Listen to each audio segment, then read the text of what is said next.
If your name is Pete Davidson, you're playing in Kim Kardashian's face, and we love to see it. Yo, the streets are saying Pete Davidson is trying to crawl back to Kim Kardashian, and baby, guess what? He's already back. I know what you're thinking. How can he come back after playing Kim so badly? Literally just 6 weeks after she introduced him to all her kids, where he allegedly lost scent at the Grove and had Northie on his lap. Did you forget she's a lawyer? You literally dumped Kim because you thought your star was rising so quickly that you didn't need the Kardashian stimulus package anymore. Unfortunately, Pete Davidson did what Pete Davidson does, and everything fell apart for various reasons. When he dumped Kim, he went out of his way to say it was because of Kanye, not because he didn't like her. Not because of the type of woman Kim presents herself to be. Again, we don't know Kim personally, but Pete actually disdains her. On top of that, that man can't even parent himself right now. He's trying to heal his own inner child. There's no way he was going to raise Kanye's kids, especially when Kanye every day said ski is the enemy. But listen, not to be outdone and to show that he has zero shame, they're saying Pete realizes he needs the Kardashian stimulus plan again. Let's not forget when he got with Kim. No matter what you think of the Kardashians, he started getting a lot of opportunities. Mama Chris jumped into action, at least in my opinion. Pete always had recognition, but when he was with Kim, he started getting Manscaped deals, soda commercials, and all these mainstream ads. He got the attention he had been dreaming of. On top of that, he had a sitcom pilot for the King of Staten Island or whatever, which he had been shopping around. When he got with Kim, that Kardashian package got picked up. Rumor has it, Kim thought she was going to be his co-star, just like in Curb Your Enthusiasm. Unfortunately for Kim, Pete wasn't as into it as she thought, and he didn't need her anymore. He blamed Kanye. Well, guess what? He's back now because he needs that Kardashian stimulus. And what's he saying now? Shout out to Valerie Renee for sending me this. Why is he blaming Kanye? Not only did he play Kim and have her out there looking foolish, but now he's running around trying to get her back. Whatever Pete did to Kim, it had her so messed up she was in a private jet looking lost and glazed over. So what's Pete's reason for calling back? Shame. He says he left Kim because he was terrified of Kanye West.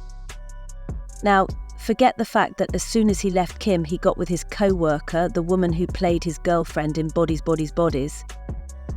Then dumped her and got with Imada, who's like Kardashian kryptonite. She targets all their men.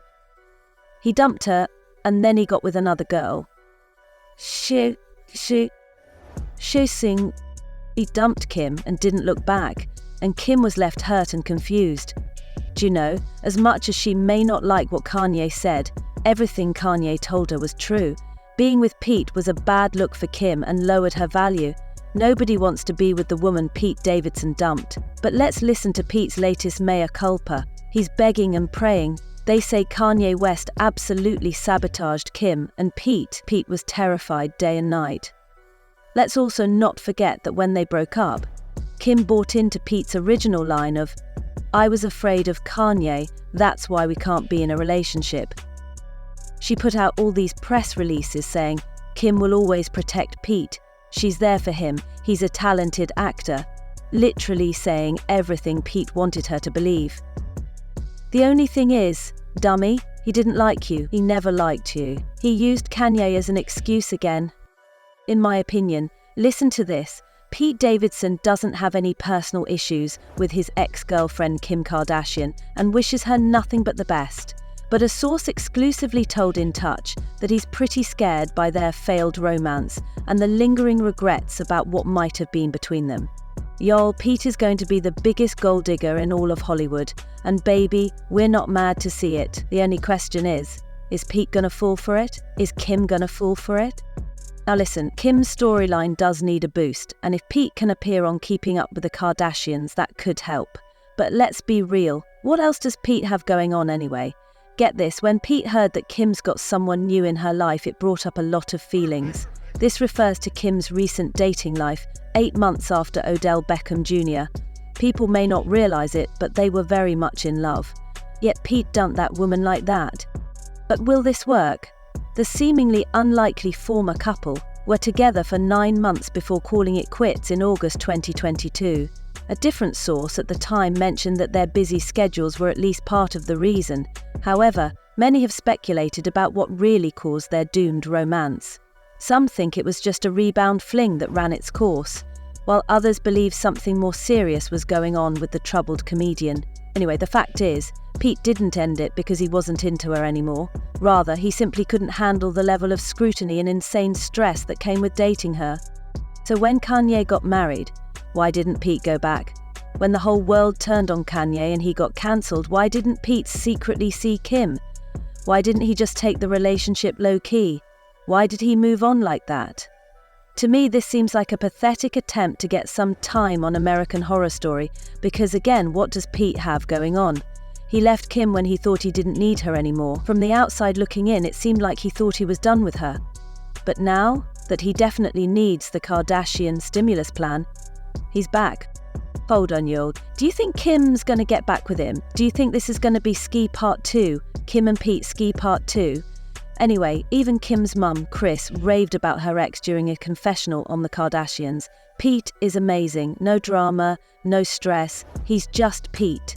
But here's the thing. Kanye might have been a lot of drama and stress, but he actually enhanced Kim. He helped her build Skims. She's still using his color pathways. Everything interesting he actually delivered to her. He elevated the family.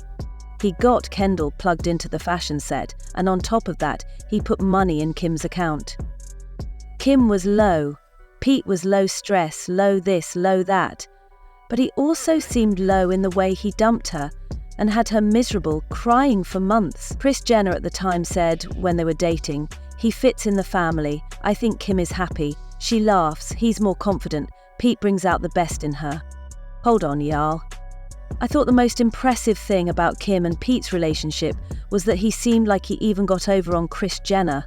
While the Skims founder's family may have been sad to see him go, the same cannot be said for Kanye West. An insider says that, in addition to conflicting filming schedules and media attention, it was the praising ER that absolutely sabotaged their relationship. And it worked.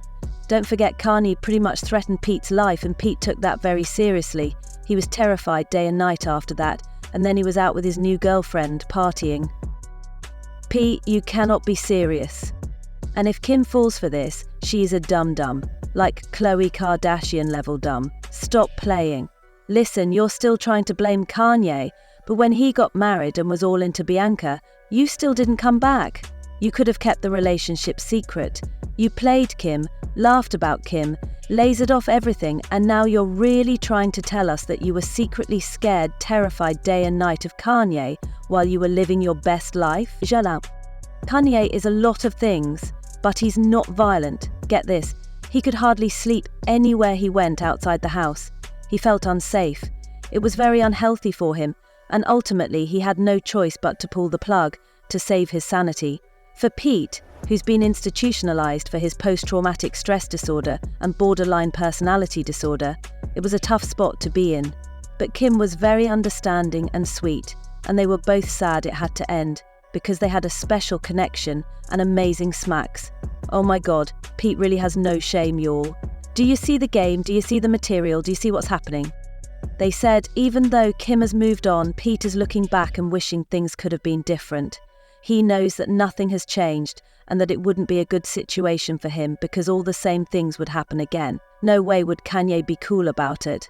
It's a huge bummer for Pete because he'd like to be with her, but he just can't.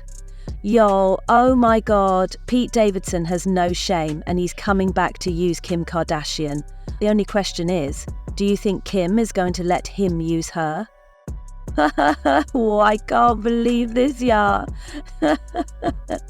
Listen, this is directly from In Touch Weekly, Nicholas Erickson. This is Pete extending an olive branch to Kim to see if she doesn't bite. I mean, Kim says she has an imaginary boyfriend. We'll see about that. But yeah, he absolutely wants to be with her, and it's a bummer. I'll say one thing, Pete knows how to play like he's a little boy who needs a mummy really, really well. Again, for me, it's low-key disgusting. Not the way he spreads himself, not that, like, listen, his dating history says it's disgusting to me, the way he literally picks people who want to mummy him. He's so good at playing that. But at the end of the day, he's a viper. But listen, the ball's in Kim's